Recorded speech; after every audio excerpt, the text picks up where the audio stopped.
Hello, everybody. Welcome to the Spotlight Seminar sponsored by the Professional Services Hallway in the Acquisition Gateway. This is Maureen Duckworth, and I'm going to be introducing our speaker, Evelyn Lyon, and she is the Senior Attorney at NASA. Ms. Lyon was the NASA representative at the Defense Acquisition Regulations Council, where she was actively involved in the implementation of Federal Acquisition Streamlining Act of 1994. And she was a legal advisor to the FASA team drafting Part 12 of the FAR, the coverage pertaining to commercial items. Until December of 2003, Ms. Lyon was the chair of the Commercial Products and Practices Committee of the DARC. Ms. Lyon is currently assigned to the FAR team responsible for the rewrite of 9.5. She's quite an expert on organizational conflict of interest, and I believe you're going to get a lot out of this presentation. What I'd like you to do is to participate by putting questions into the Q&A box, and we will get to those as we have time at the end of the presentation. With no ado, Ms. Lyon, you are on.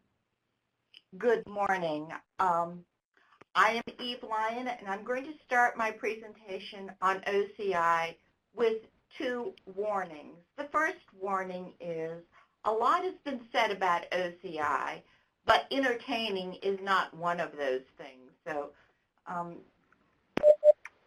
the other warning is I would like to say I have a silver bullet, a golden gun to take care of all your OCI problems. I do not, and instead my presentation will be on the basic principles of OCI, and even more importantly, not a silver bullet, but some best practices to follow with regard to OCI.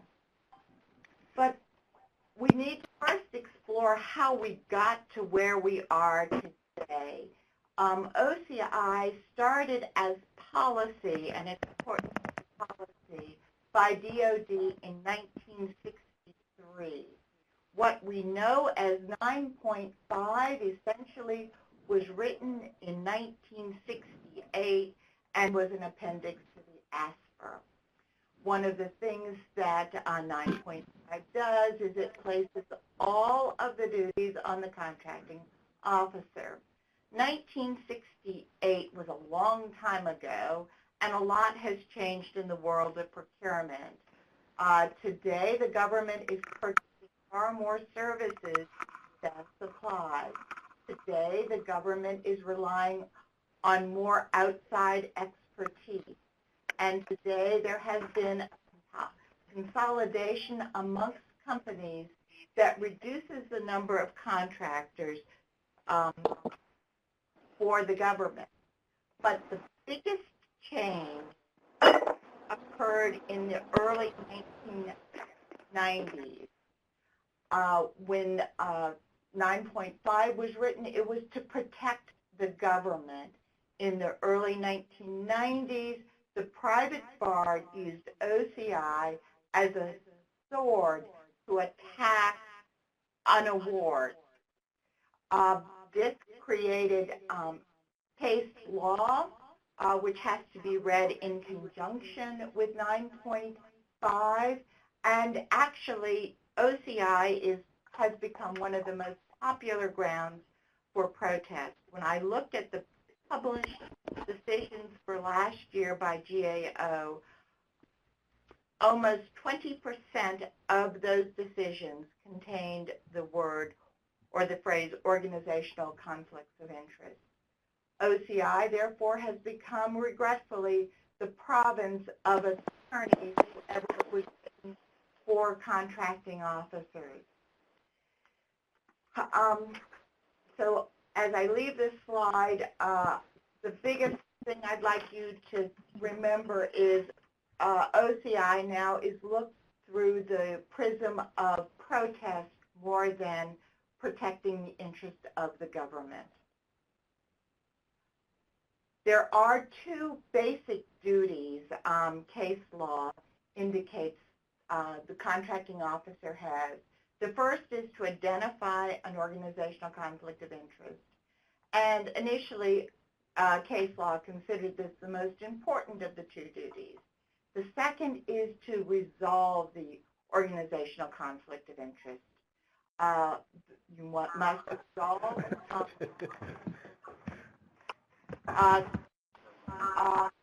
OCI prior to the award of the contract.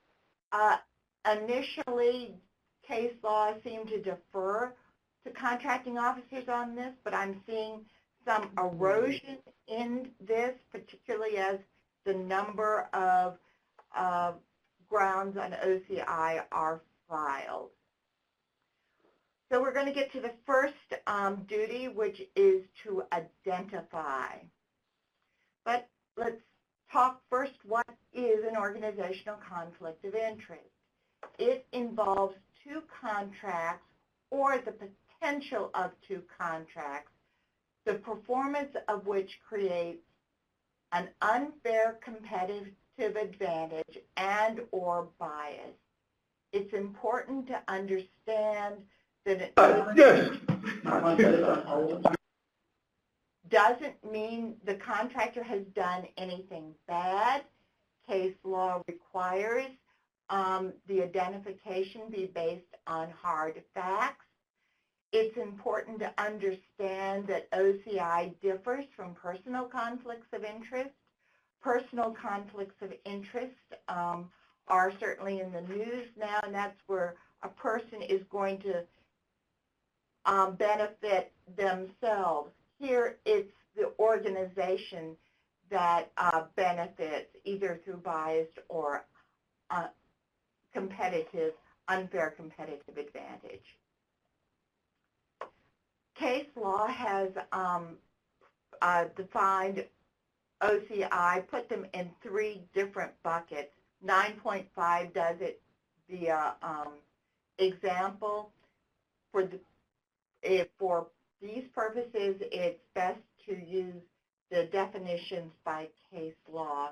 The first bucket is biased ground rules. And if this had a hashtag, I would say this is serious. And the reason this is serious is this OCI involves both the principles of unfair competitive advantage and bias.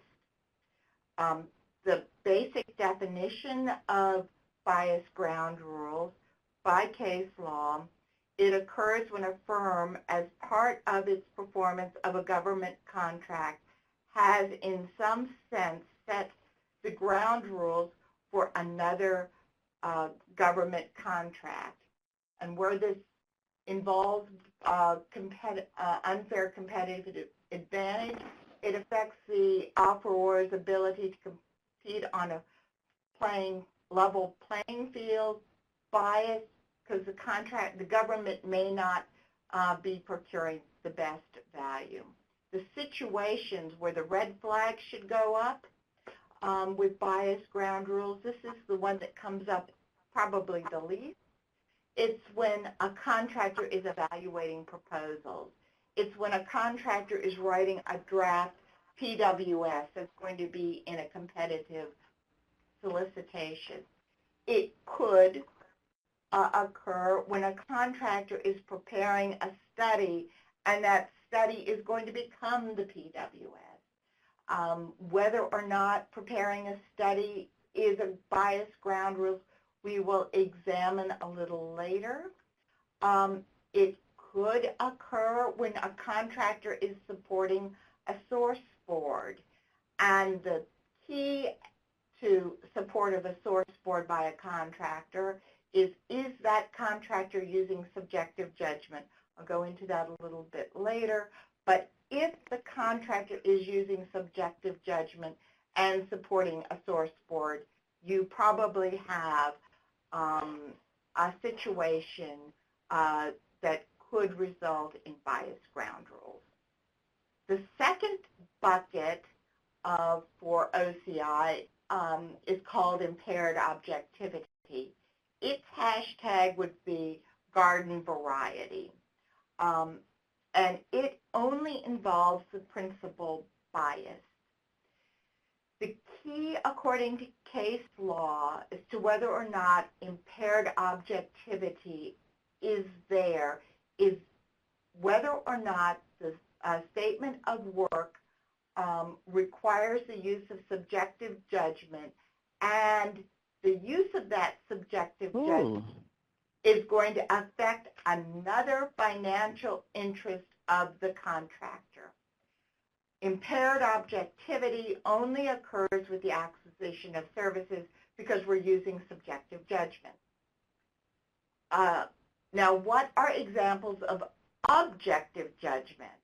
And there are, no joke, cases that spend 2 pages on was it objective or was it subjective. But painting, yes, that's a service, but they're going to figure out where to paint. Maintaining hardware, performing facilities services, providing training, staffing a call desk. All of these are objective judgment because there is some judgment used in this. Examples of subjective judgment, the verbs would be analyze, study, recommend, develop, strategies, advise. Indicators as to whether or not a statement of work involves the use of subjective judgment, the required level of education. The more education that is required, the more likely the use of subjective judgment. The second indicator is the use of a key personnel clause.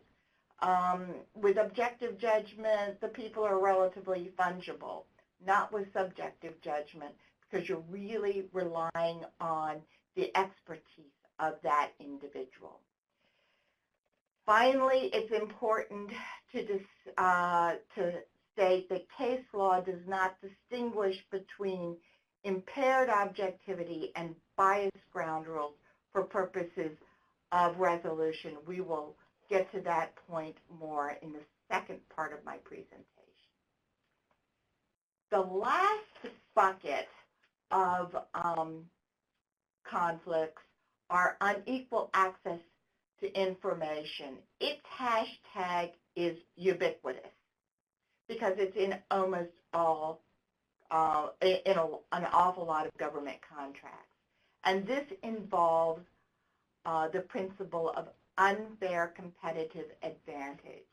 There are, it's not on the chart, so that I apologize. There are 3 case law ask for, and the first is whether the access to the information was provided by the government in connection with the performance of another government contract. The second is, was the information not available to all other potential offerors? And the third key is, was that information competitively useful to responding to the solicitation? 9.5 says the conflict is created when the use of sensitive information is not restricted. I think there is some erosion on actually what 9.5 says. And where you get into problems with unequal access to information is when a contract gives a contractor access to another contractor's proprietary information, or the contract gives the contractor access to non-public information about a competitive acquisition. The second example involves information that government owns but is not public. Now we're going to go into some of the best practices on identifying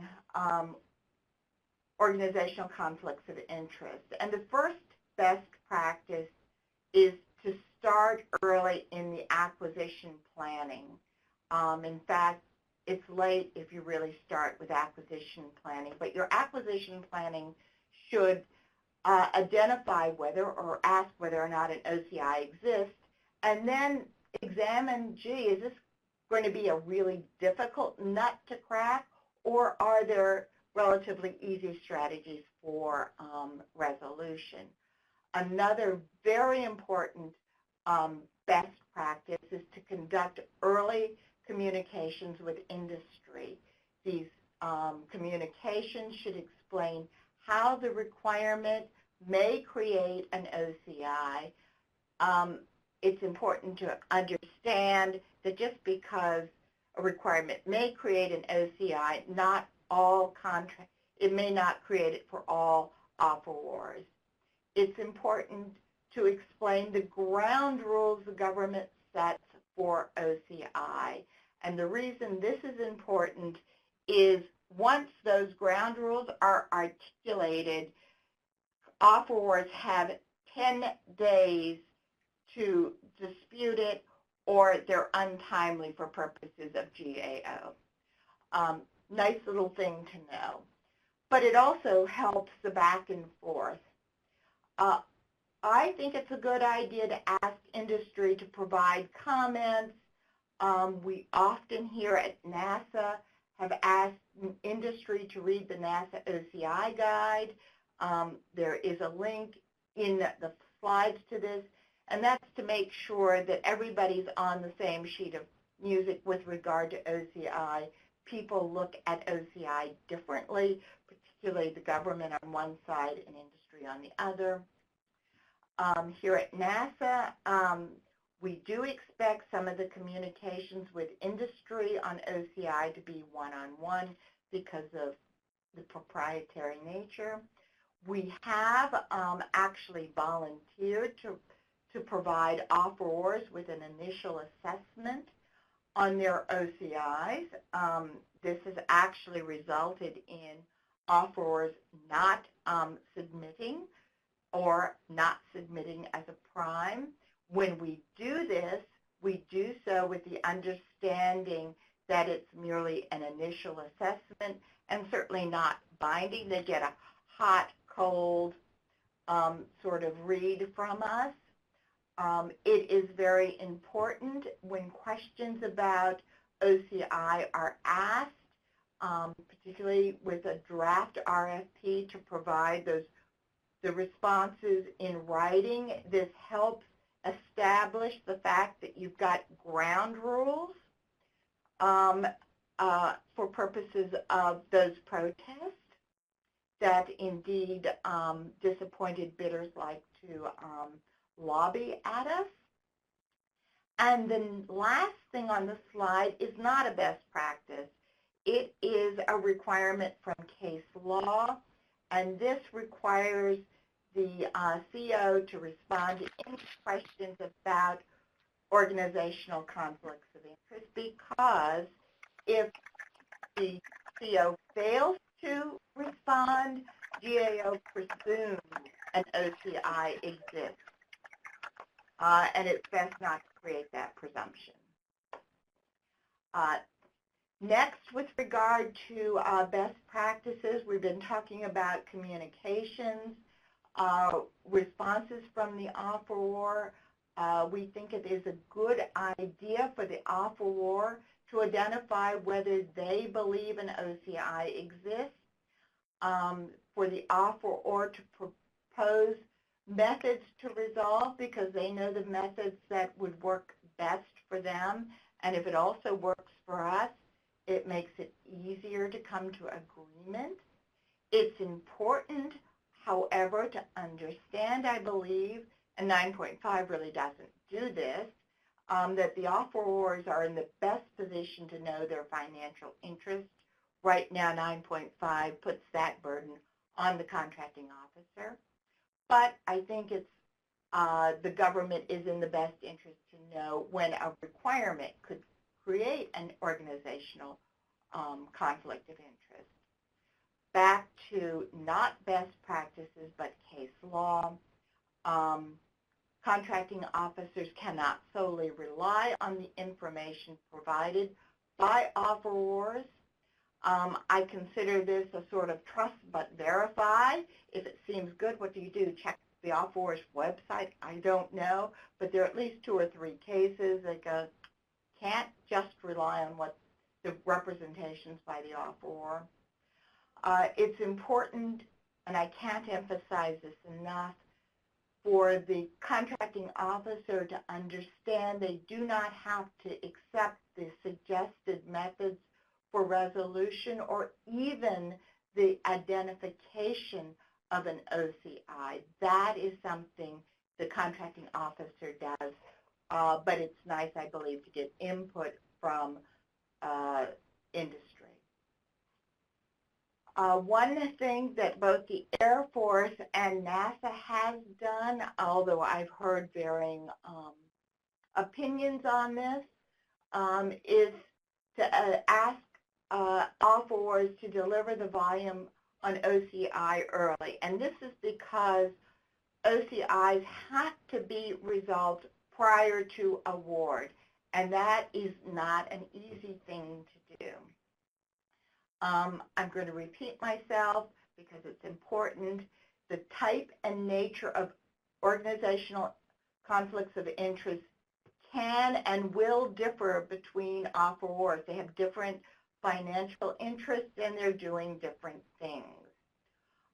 One thing that one can do, particularly if they ask for the volume on OCI to be delivered early, is they can start talking about OCI so long as the RFP does not treat OCI as an evaluation criteria and treats it as a matter of responsibility, because 9.5 says we cannot award until all OCIs are acceptably resolved. I'm going to finish with that one. Now we're going to go to the next duty, which is to resolve. And here we are going to go to 4 action verbs: avoid, neutralize, mitigate, waive. These are mentioned in 9.5 and case law, but they're not identified. So that's what I'm going to be doing now for you, is explaining exactly what these methods are all about. Avoidance. This is done by the government before the release of an RFP. One of the best ways of doing this is to remove that part of the statement of work that creates the OCI and have that requirement fulfilled some other way. Another very good way of avoidance is to have more than one contractor prepare the statement of work. This explains, though, why it is important that even your requirements people know a little bit about OCI, because you can only use this tool at the very beginning of a competitive solicitation. Avoidance really doesn't apply once the RFP is released. For instance, screening of orders under an IDIQ contract and saying that the contractor doesn't have to perform if the order has a conflict is not a method of avoidance. It is a method of mitigation, which I will get into later. Neutralize, I love that verb. I think it just zaps it away. And it actually sort of, that's what it does. It prevents the contractor from participating in the follow-on contract. It really involves the use of a clause limitation on future contracting. It's not in the FAR. The NASA FAR supplement has it. Limitations on future contracting need to describe the conflict and state the duration of the limitation when the contractor can't do it. Believe it or not, neutralization seems to be the most common resolution envisioned by 9.5, written in 1968.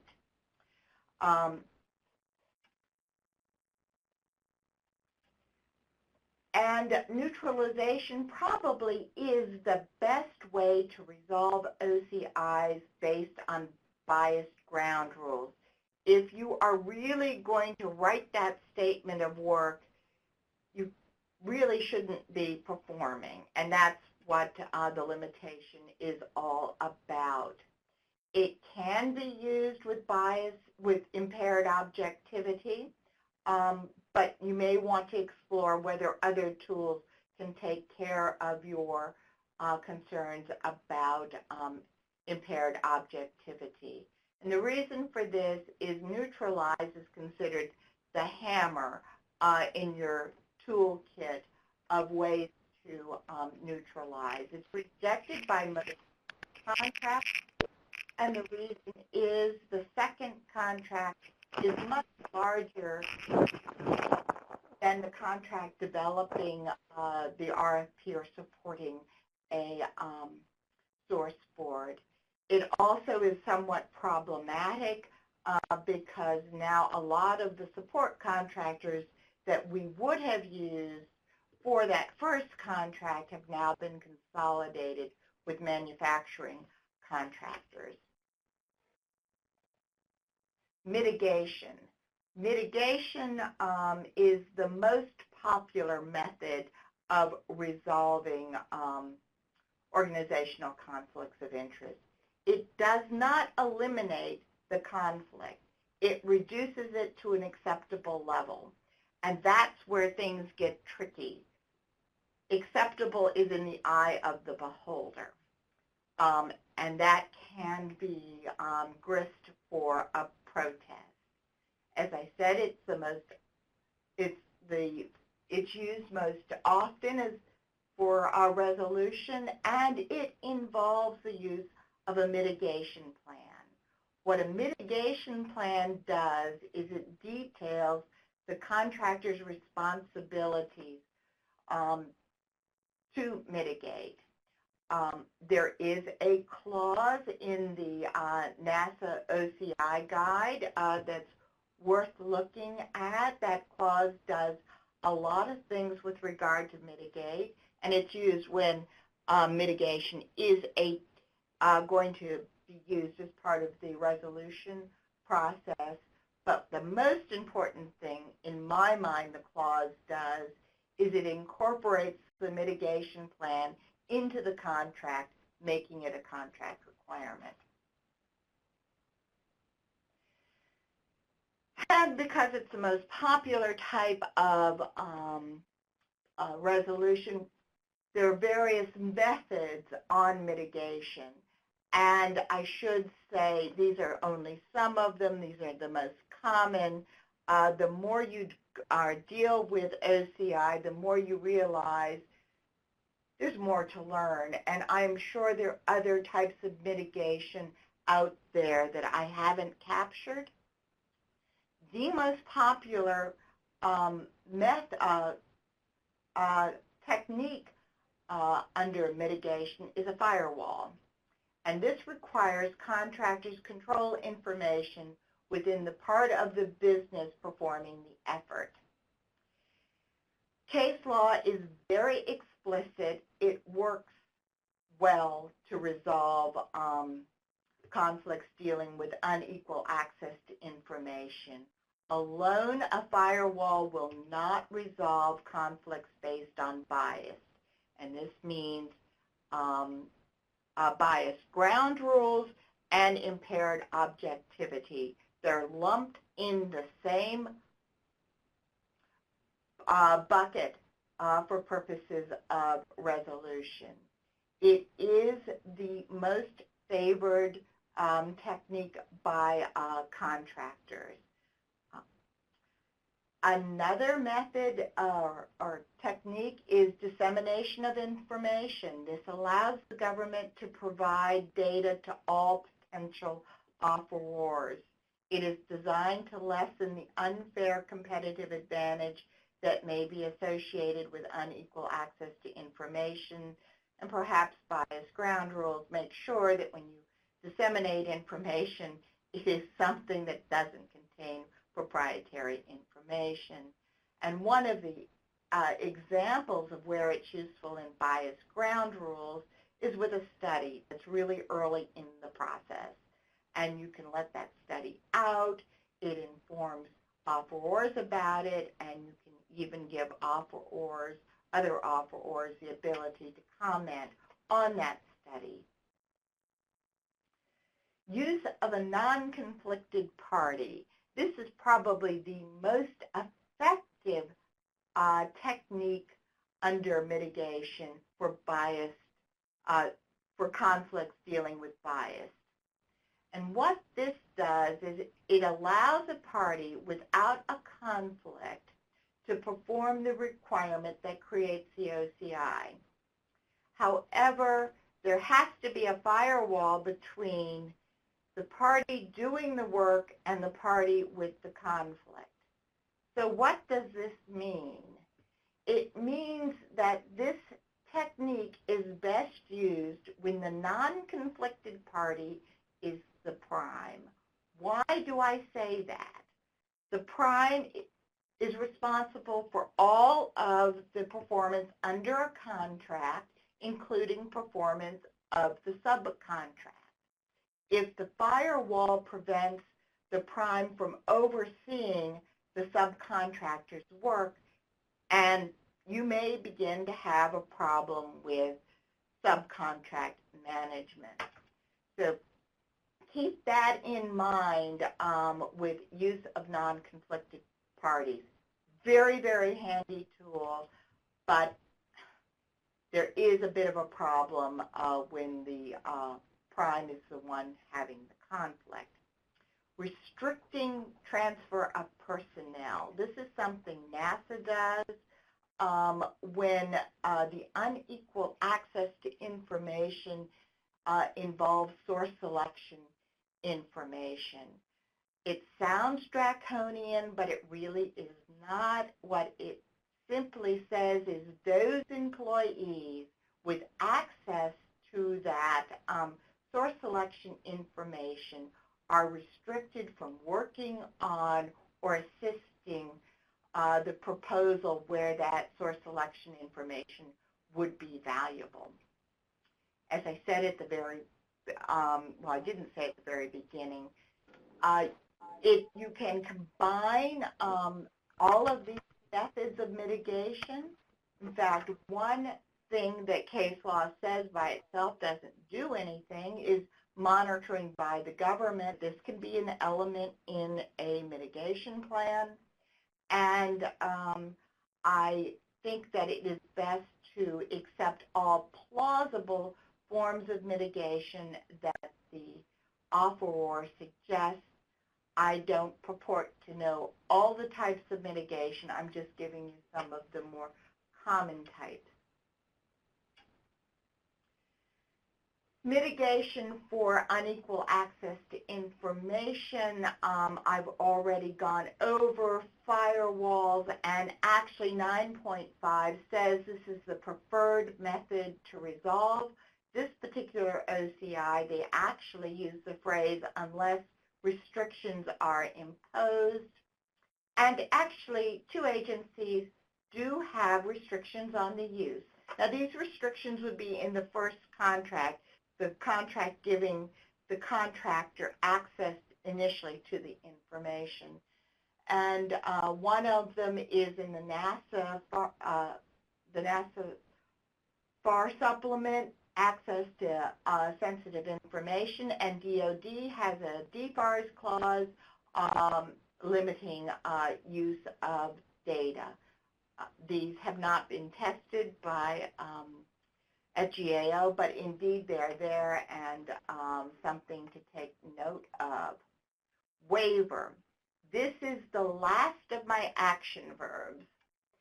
This allows the government or an agency to determine the application of 9.5 in a particular situation in the best interest of the government. This does not resolve an OCI. And I actually state it's best used for what I call residual OCIs, We've discussed how a firewall will not mitigate OCIs based on bias, but you could put a firewall in place and waive the residual OCIs. I've done that many times. 9.5 requires the waiver be in writing. 9.5 requires the waiver set forth the extent of the conflict. GAO wants to make sure that the waiver is knowing. It is something that is done by the government.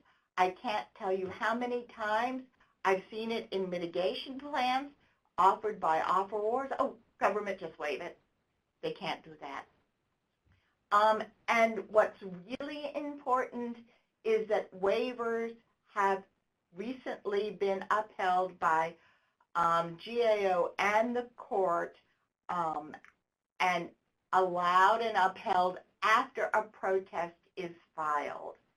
When you get into a niggling a protest on perhaps is it objective or subjective judgment, do you have an impaired objectivity problem there? You might just think about waiving it and foregoing the pain of the litigation, because OCIs are one of the more difficult things to defend at GAO and the Court of Federal Claims. IDIQ contracts.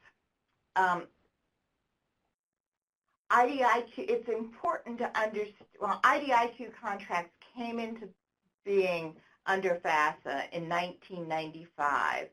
So they post-date 9.5, which came into being in 1968.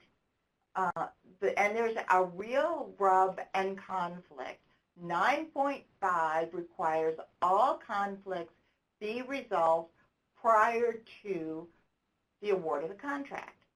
But with an IDIQ contract, you don't know what you really are going to be buying until you've issued the order. So what do we do? Well, here at NASA, I call it the Waterfall Approach, or a workaround in a mitigation plan. And this Waterfall Approach would require the contractor review all orders issued under the IDIQ contract for a conflict. It would require the contractor suggest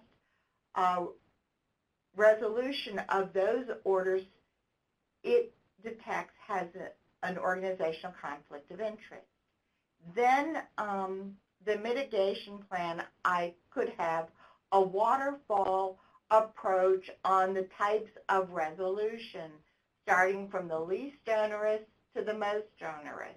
And the least onerous is a firewall, works with unequal access to information, and ends up with the hammer, which is a limitation on future contracting. And this could be used and probably needs to be there when no other option is available. All this needs to be written out and be part of the mitigation plan, which is then incorporated into the contract and becomes a requirement of the contract. It's important that the waterfall approach ensure that the contracting officer is part of the process because the contracting officer has to agree that the conflict exists and has to agree that the resolution is acceptable. Takeaways from all of this. Please address OCIs as early as possible in the process. If you can get the requirements people involved, you will be able to use the tool called Avoidance. It also allows industry, communications with industry. And that's the second takeaway. Communicate, communicate, communicate with industry. Ask industry for their feedback. Identify areas in the statement of work that create an organizational conflict of interest. explain the ground rules on organizational conflicts of interest, and be able to point out that you've done this. The ground rules should include any analysis why the government believes no conflict exists, or measures the government has taken to resolve a conflict. Have this in writing, have it out there, and then the offerors have 10 days to protest. It's a nice way to pull teeth. It's important to remember the status of the parties. The government is in the best interest to identify how a requirement would create a conflict. The contractor is in the best interest to know what its conflicting financial interests are. And the contracting officer controls decisions on identification and resolution. I believe those are the big things. I'm going to go into a few backup charts, and then I'm going to ask Maureen to help me on the questions.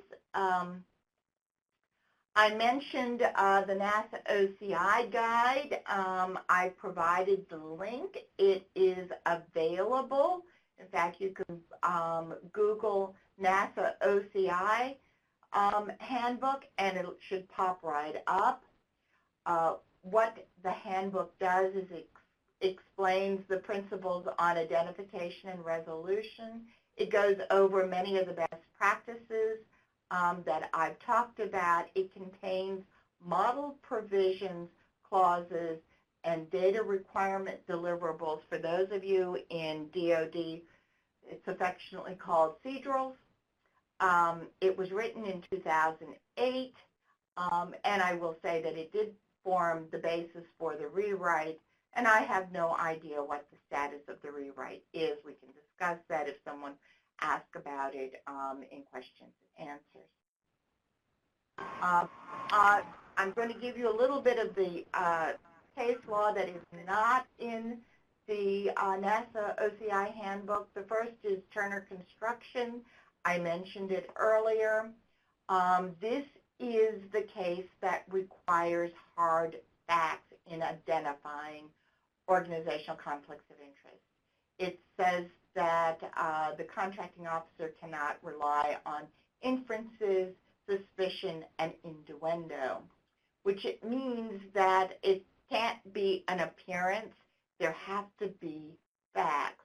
A recent case came out in this last summer that did a very good job of saying appearance is different from potential. 9.5 is designed to prevent actual and potential conflicts.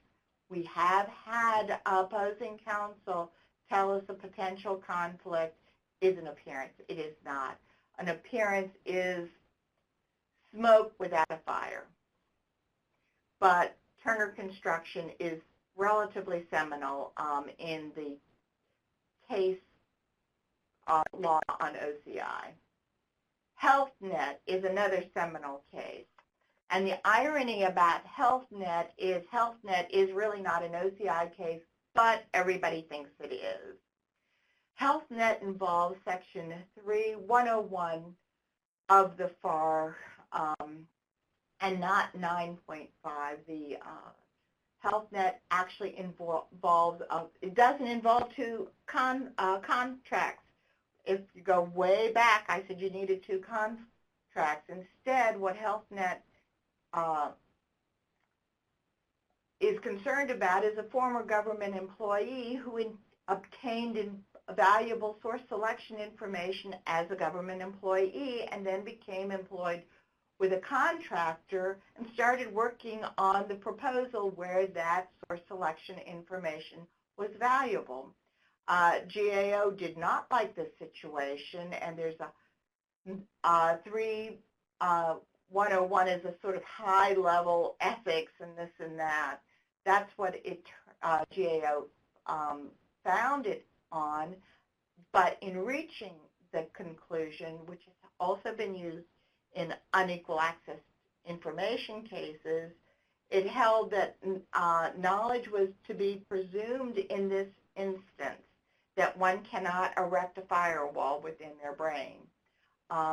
Really, HealthNet represents a restriction on post-employment, and it appears, thank you, I'm being facetious, that case law has now extended the concept of HealthNet to former contractor employees. One of the reasons for this is the government's gotten really good at identifying conflicts based on biased ground rules.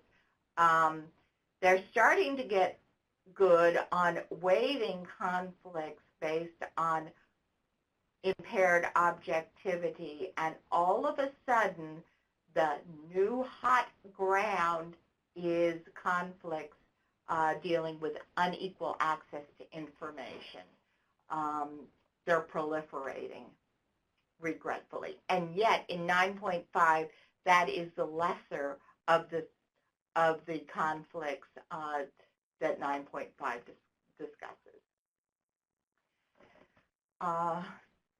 A squared joint venture is an interesting case to know about, and this is where GAO sort of smiled upon us and conclusively said that decisions on OCI are ground rules for competition, and once articulated, offerors have 10 days to protest or they will be untimely.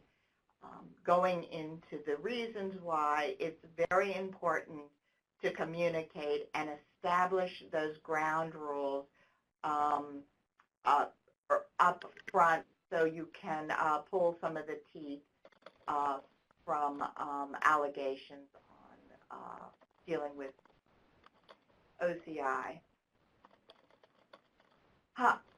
I think I'm going to let people go through the rest of, well, I can go AT&T. It was a case last year, and it actually, again, goes to unequal access to information, and it expands on when hard facts are needed.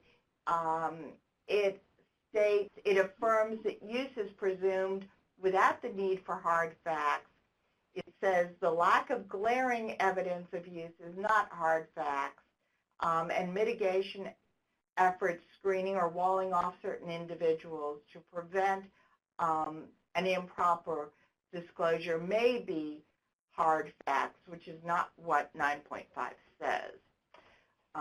But that's what case law says. Systems made simple was GAO said was a textbook analysis by a contracting officer, and it reaffirms that using two sources for recommendations, writing a statement of work, is a good basis to deny allegations on organizational conflicts of interest based on biased ground rules.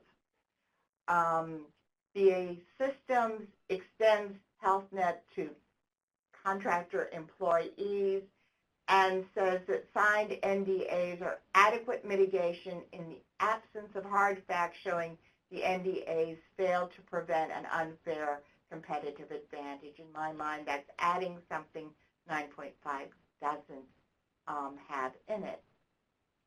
NCI Systems is an excellent overview on OCI, and this simply stands that the RFP had a general mitigation plan that wasn't good enough when a offeror disclosed an OCI and provided a more specific mitigation plan, which the contracting officer did not accept.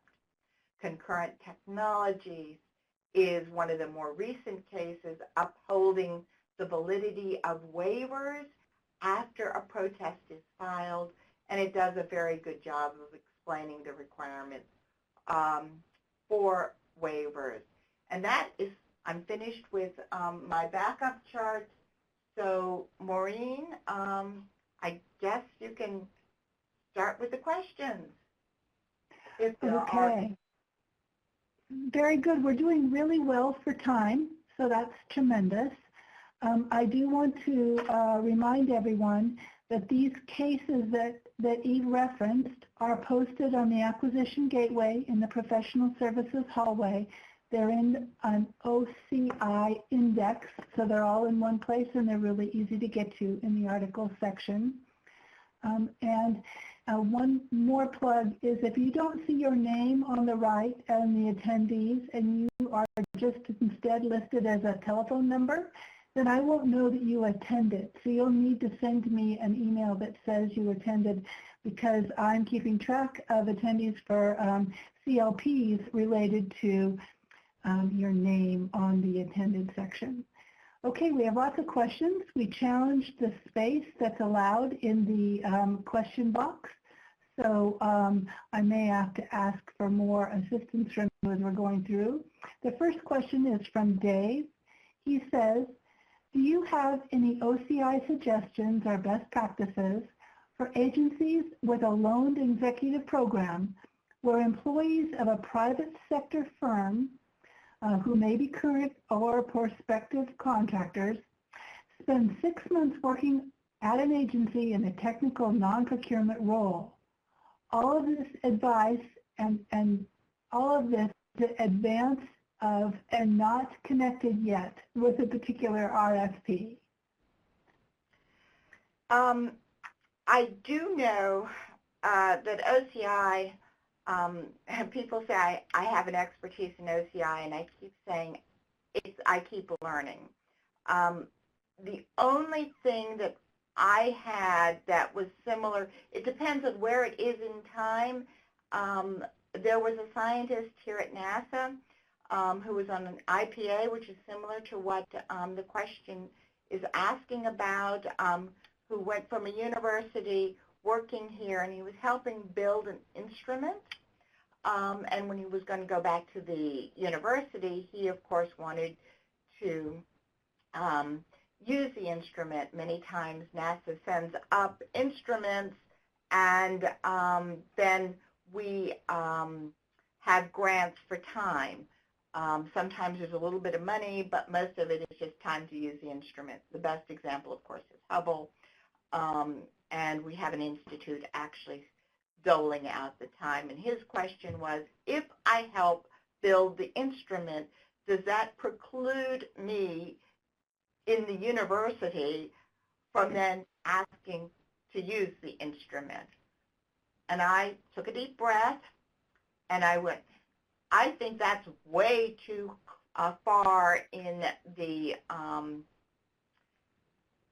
process of to actually say that's a biased ground rules, because that's the only conflict that would be there.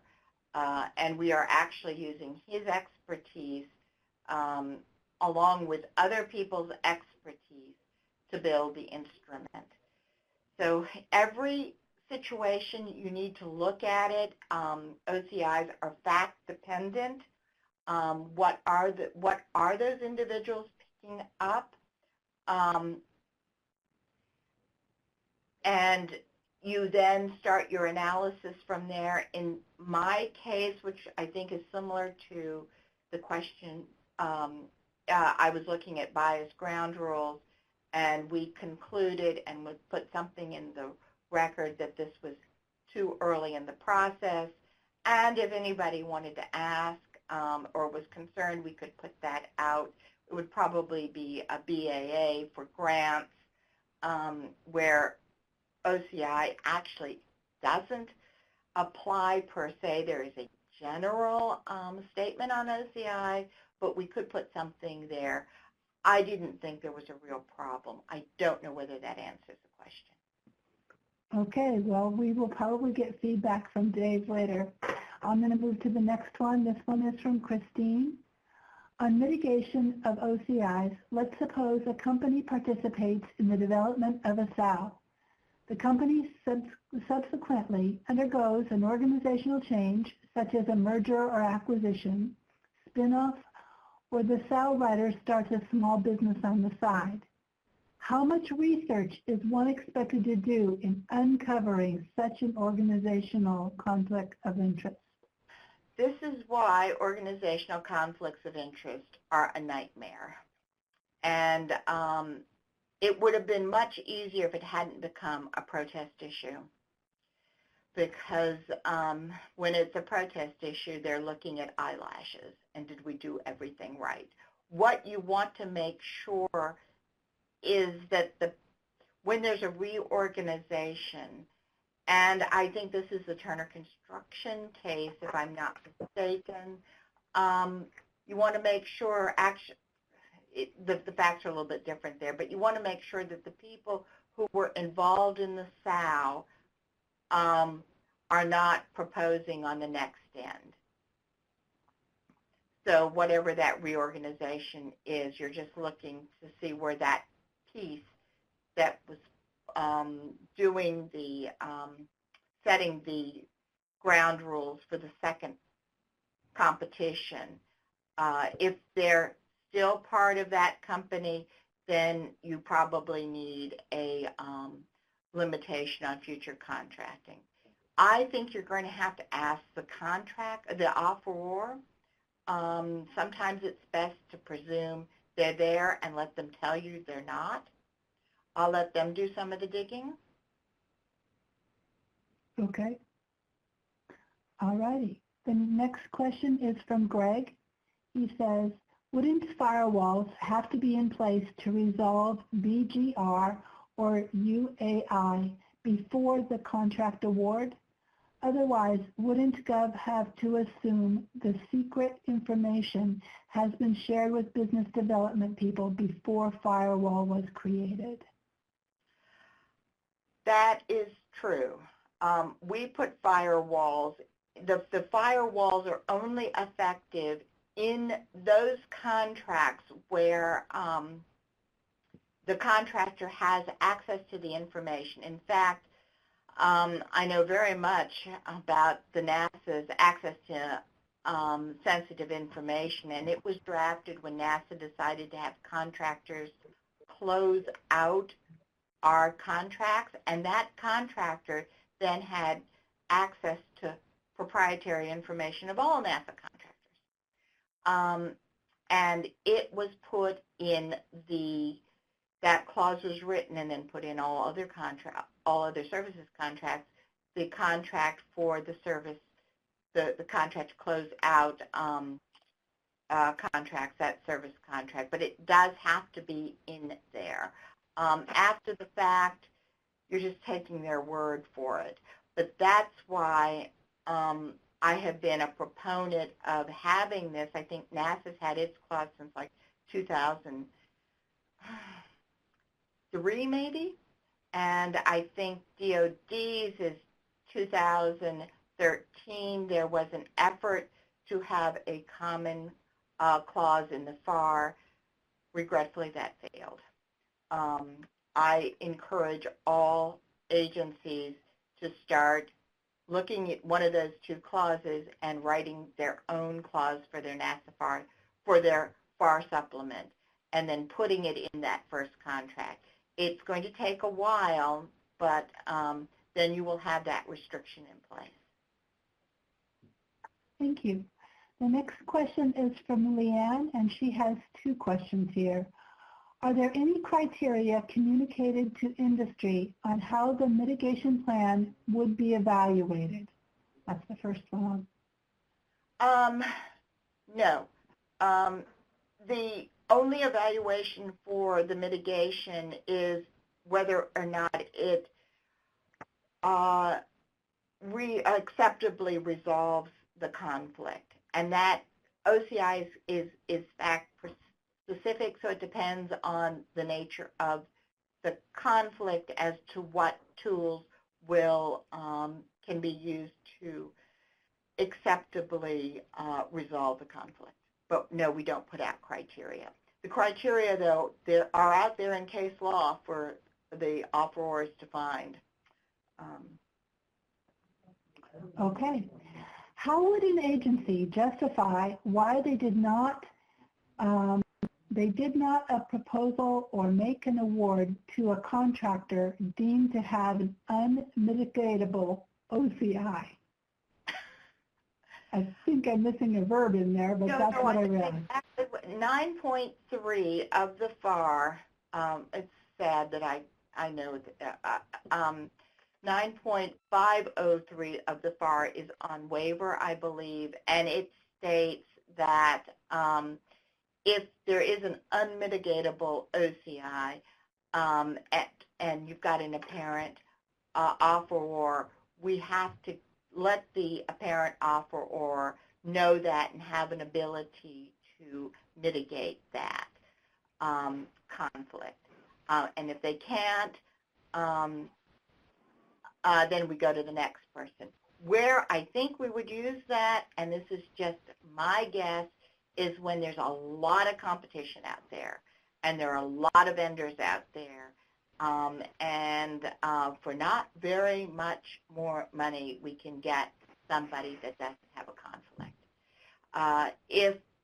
When competition gets really tight, that's when you start looking at waivers. In fact, that's one of the reasons OCI is important with NASA, is because we don't have a lot of contractors with which we can deal. There are just not that many people that can provide a lot of the services we need. In fact, we're trying to grow contractors. That's one of the reasons for a waiver. So it would be when a waiver would not be appropriate.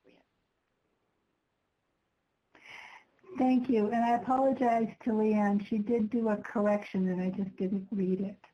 Sorry. Okay, this one is for Christine. In the question above, that's the one from Leanne, on mitigation of OCI, I meant that the company participating in the development of a SOW, the government has included in the limitation on future contracting clause. I think that question simply says when you're developing a SOW, that is probably a good reason to have a limitation on future contracting. And if that's the question, yes, that conflict and that resolution do a very good job of dovetailing with one another. Okay. And back to Leanne. Should a formal letter be sent out to the industry prior to the final RFP to allow potential offerers to submit their mitigation plans early? What we do are two things. And of course, I've heard differing opinions within NASA because just how much work do we want to do with OCI? What we have done, as I mentioned, is we've allowed offerors, potential offerors, to come in on OCI before they really incur B&P costs to see whether or not how serious their OCI problems are. Are they unmitigatable, or does it appear that they can be resolved? And it really is that growth of a feedback. When proposals are due, and we've done it at least in one or two competitive solicitations here at NASA, and I know that it is a practice that the Air Force uses a great deal. In fact, it's endorsed by the case Overlook. I think it came out in 2000-something. That you can get a volume early on organizational conflicts of interest, and you can start to talk to everybody about their mitigation plan, so long as OCI is not is not an evaluation factor in Section M. If it's an evaluation factor in Section M, then you can't start talking about mitigation until discussions. Until you have competitive range and you have discussions. The downside of doing that is you may have to do it with an awful lot of offerors. So it's a technique you can think about, but best used when you only think you're going to get less than 5 offerors. If you think you're going to get in double digits, I would not recommend it. Okay, she also wanted to know if a deadline should be provided. A deadline for, well, we can, in the RFP, you can ask that for early early volumes. Normally, we get past performance early. And we ask for a date, and you could ask for past performance early, and we ask for a date. The problem is we can't mandate it. We can only mandate one date, and that's when everything is due. But yes, you can put that in the solicitation. And then you can start talking to the people who are the offerors that indeed give it to you early. But that assumes you don't think you're going to get that many. Okay. The last part of that is, should they be allowed to resubmit another OCI mitigation form if their first attempt was deemed unacceptable by the agency? Happens all the time, and that's why you do it early. And they will often try with just firewalls and waiver. And that's when you have to sit down and go, no, that's not going to work. And you have to get to an acceptable OCI plan. And when I say that, one of the things with the data deliverable, and I'm not sure that I really don't like the one that's in the NASA OCI handbook, what you really want in your data deliverable is something that can be attached. You don't want what they think about OCI. One, people hire professional proposal writers, so it doesn't necessarily gauge on how well they know the topic, but you're really looking for the plan so you can look at it and attach it. But no, yes, many times you go, that's not going to work, and the FAR does say, no, you need to go back. So that's why you do it early, because you can have multiple rounds of discussions on organizational conflicts of interest in the middle of an SEB when you prefer doing something else. Okay, thank you. The next question is from Greg, and it's quite long. So CMS breaks the process down into pre-solicitation and pre-award.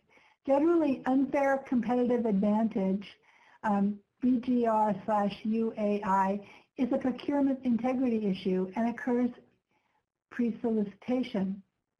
Has to be resolved via avoidance or neutralization to level the playing field. That's not got a question mark on it. IO generally occurs post-award if the contractor wins the contract. This IO? That's what it says. Okay. This is a business risk issue, contract performance, and can be resolved with offeror mitigation. There are exceptions and nuances, but I think unfortunately, I'm trying to read. We really weren't prepared for such long questions, so we don't have a lot of space in here. I can answer the first part of it. I don't know what I means, so I can't. I don't know what that stands for, so I can't address that. HealthNet's a very peculiar case in many respects because unequal access to information does not equate to a violation of procurement integrity. You can use the information without disclosing it. You can have it in your head and not necessarily disclose it. And that's exactly what happened in HealthNet. The individuals, say, knew the independent government estimate. And if they're doing the price, they're going to make sure they go in under the government estimate. So you can't equate necessarily unequal access to information to an procurement integrity violation. And procurement integrity violations normally go to source selection information, where unequal access to information also includes the proprietary information of a contractor, another contractor. Okay, the rest of the question went, okay, so I'm just going to read from the middle. This is a business risk issue, contract performance, and can be resolved with the offer of mitigation. There are exceptions and nuances, but is this approach an effective way to analyze the issues, IO equaling impaired objectives?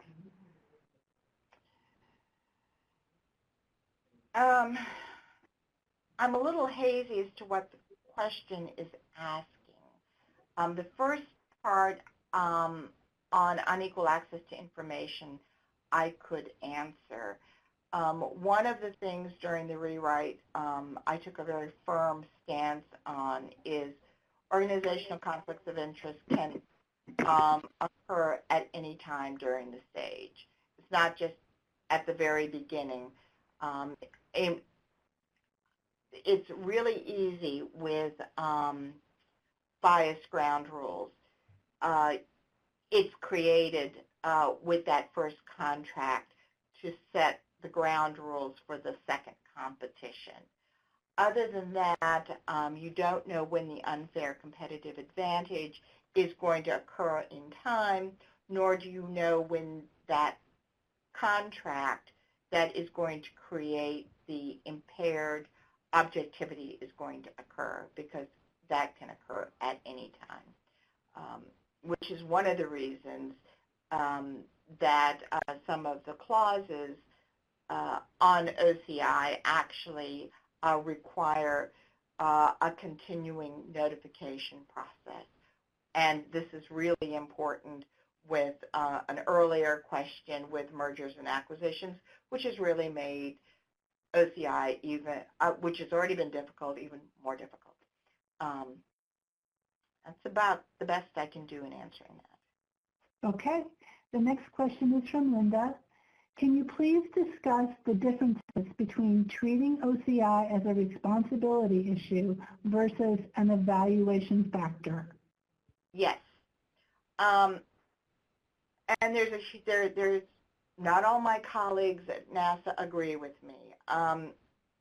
The Overlook case, which is cited in the NASA OCI guide, is probably the best case on this. But matters of responsibility or eligibility, they're treated somewhat the same. You can have discussions about matters on responsibility or eligibility before competitive range and after competitive range, before discussions and after discussions. So the rules on discussions do not apply to questions you have about matters of responsibility or eligibility. Now, you need to make sure that indeed you are dealing with an area of responsibility and eligibility, and GAO has said OCI can be viewed that way. However, if OCI is a factor in Section M, then it is an evaluation criteria, and as such, you can only have discussions about that under the rules in Part 15 on discussions. So you need to have a competitive range, and then you have discussions, and all the rules on discussions apply to your exchanges on organizational conflicts of interest. Very good. Okay, the next question is from Janice. She asks, did I understand that OCI is a responsibility matter? If so, is a COC required if it is a small business? Excellent question. It can be, it's analogous to a responsibility matter. And no, I don't think you need a COC for a small business. I would have to talk to the SBA on that, but no, I don't think it is a responsibility. It's viewed as more of an eligibility. It's under 9.5 of the FAR, and I'm not remembering the exact section for responsibility, albeit I know it's in 9. So no, I don't think you need a COC. Thank you. There's a note here from Greg that's reminding me that IO is impaired objectivity, and I must have said something different than that, so I apologize. I just didn't know what IO meant. Okay. The next question is from Colleen. She asks, is a firewall enough in a situation where a prime contractor subcontracts cost estimators that work on development of the IGCE? No. Okay. That's the Aetna case that defines the 3 types of OCI that we have. That would be considered if they're working on the government estimate. That's considered a ground rule, and well, I don't know. See, this is where OCI gets interesting. Know if it's considered a ground rule, and I would be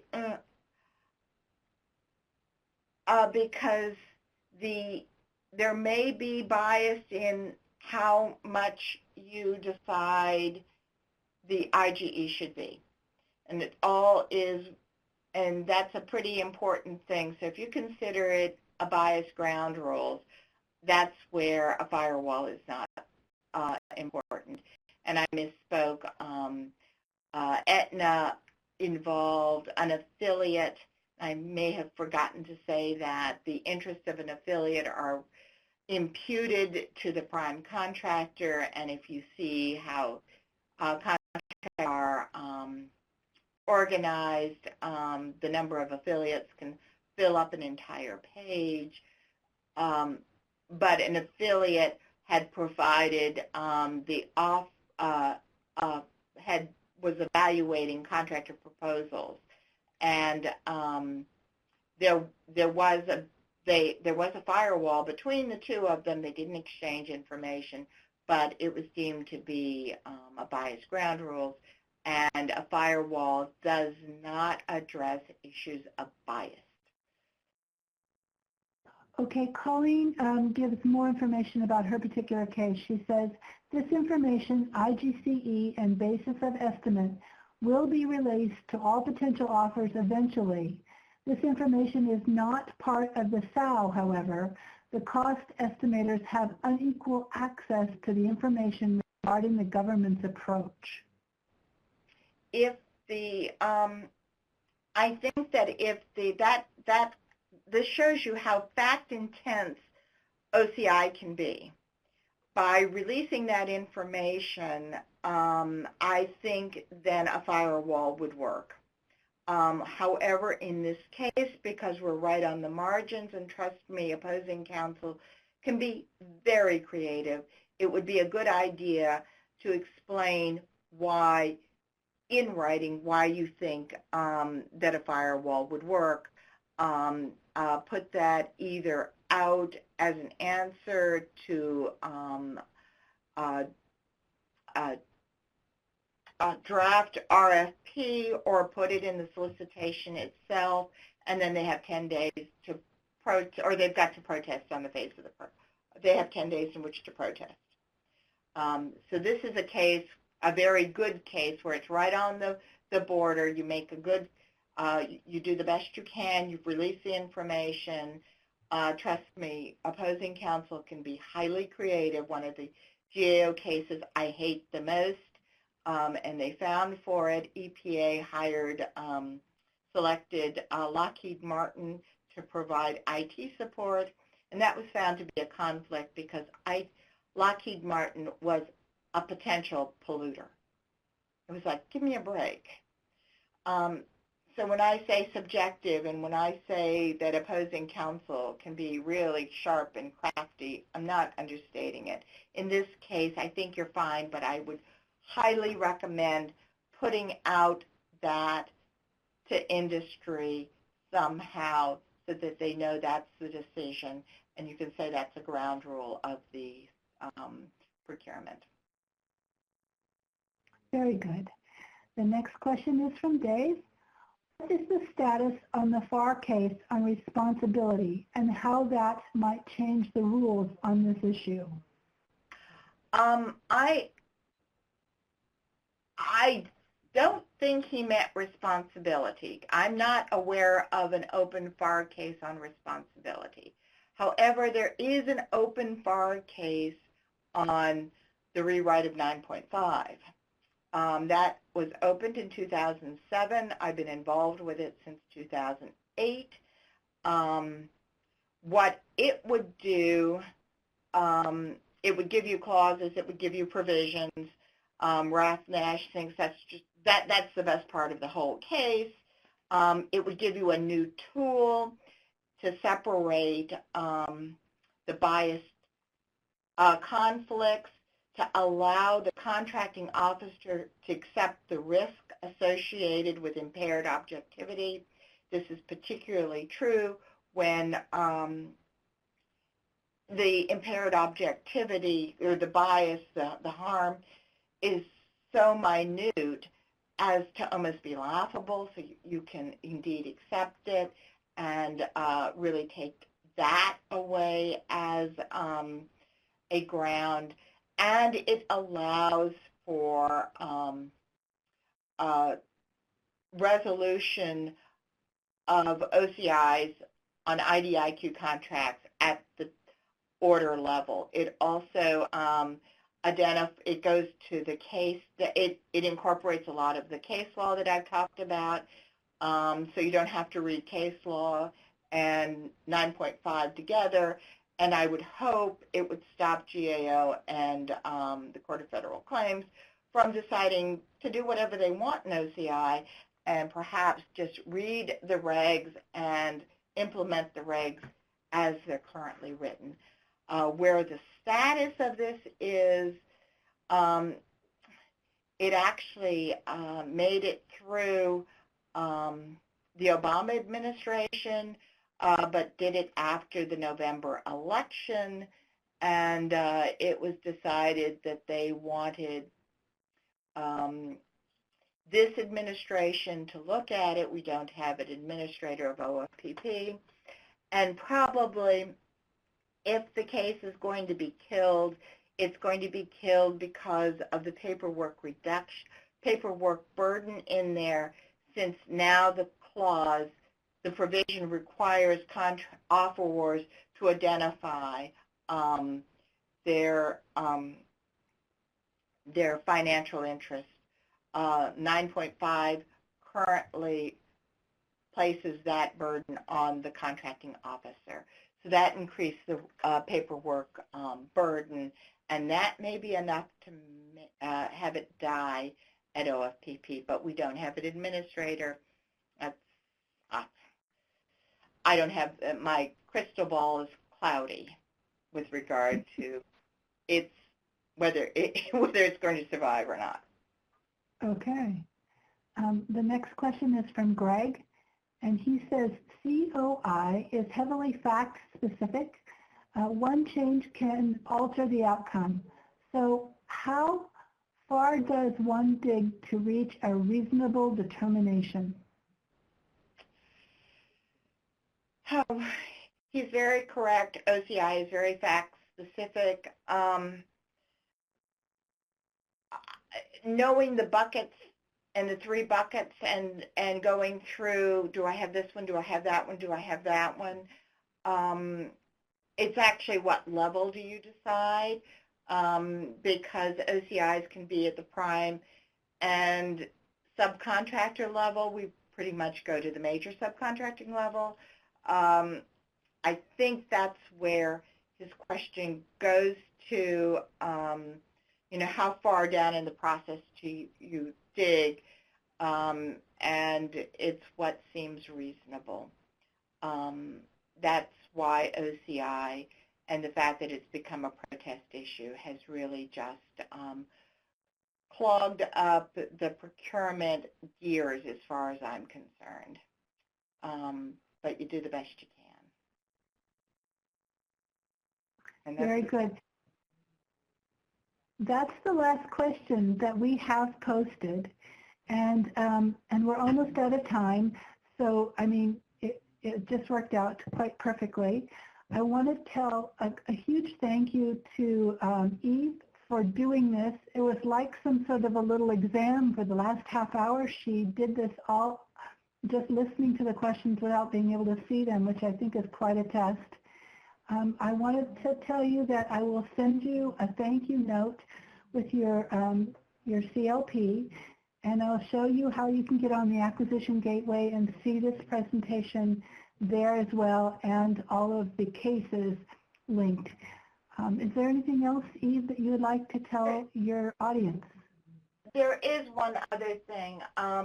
Bill McNally asked me to work on this last year, and we weren't getting many people involved. And what I was really hoping was to get a group together or someplace where, one, it's fact-specific, but I pointed out that, particularly under mitigation, I just delineated some of the ones that I knew. There may be others out there, but lessons learned, clauses, methods of resolving, the more the community can share and the more tools you have in your toolbox, I think the better, the more finely honed your resolution can be. Right now, particularly because of the fear of protest, it's almost whack off with your head, and that's not a finely honed resolution.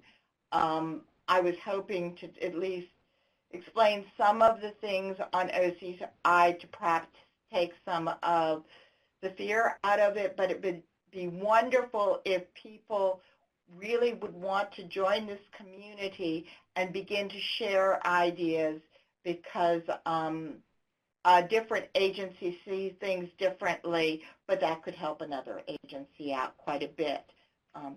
So a plug for that. And join the Acquisition Gateway. Who should they contact if they wanted to join? Who should they contact? Oh, Jerry. She's at GSA. How about this? For right now, use me as your point of contact, Maureen Duckworth. So it's more MAUREEN.DUCKWORTH@gsa.gov, and I will get that collection of names to the right person. And I will give you the information. I'll give you Jerry's contact information, and find out whether or not she's just disbanded the subtopic on OCI, because we were getting like 2 people, and it was a seminar. Okay. Well, I'd like to thank everyone for attending. You have really, I think, gotten some quality information here. This is a great opportunity. We intend to have more spotlight presentations in the future, and I hope you can join us again. Thank you. Thank you.